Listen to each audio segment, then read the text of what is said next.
There you go. Okay, thank you so much. Been trying to write some songs that sound like they're in the tradition. That's perfect, Ed.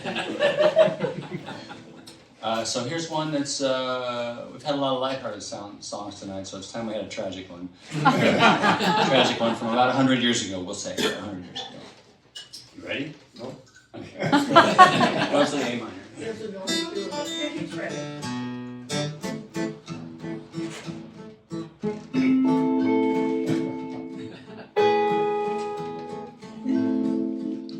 There was a Smoky Mountain lass in eastern Tennessee.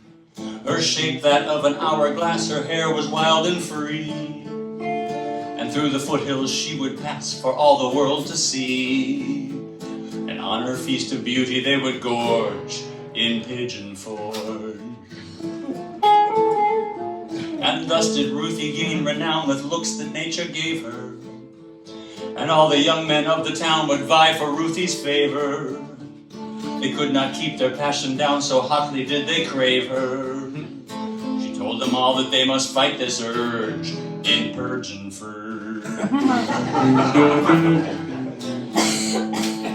There was a lad named Tom McGrew, a teacher and a scholar. With Ruthie he would rendezvous down in O'Leary's holler. They both took care that no one knew for fear of what they'd call her. For rumor travels quickly in a town as large as Pigeon Forge. Another of young Ruthie's beaux was a man named Russell, or 6 feet tall from head to toes and built of solid muscle. He looked on and his anger rose as off to Tom she bustled. He challenged Tom to meet him on the ridge near Pigeon Forge.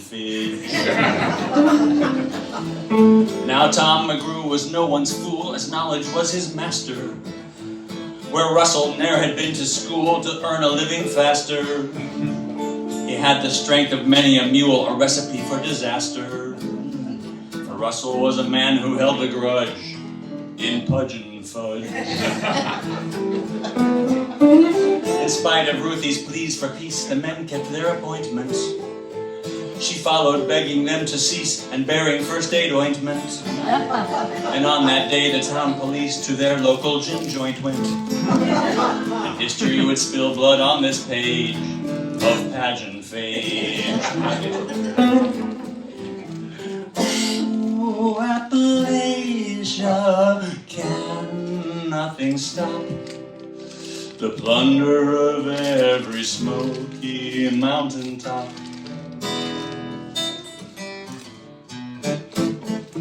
That was well played, that riff. Now Russell dressed in grays and blacks and pants that needed pressing, while Tom McGrew wore Sunday slacks to teach Russell a lesson.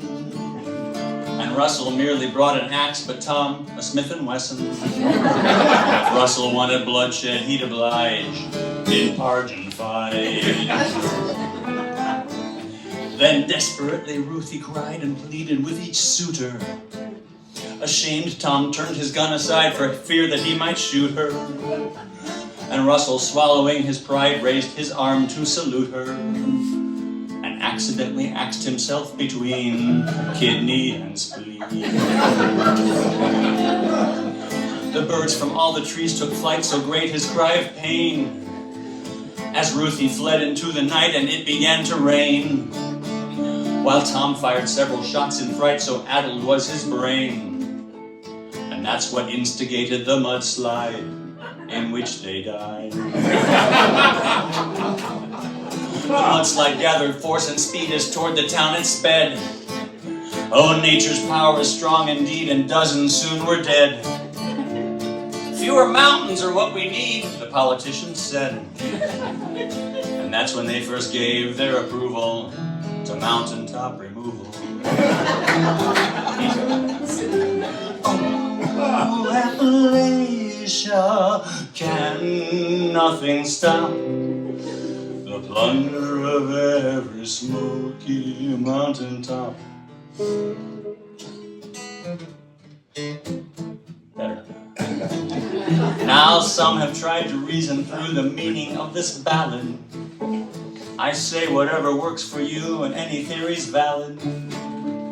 I tell you what we ought to do is go and have some salad. And maybe we'll discuss while we are dining mountaintop mining.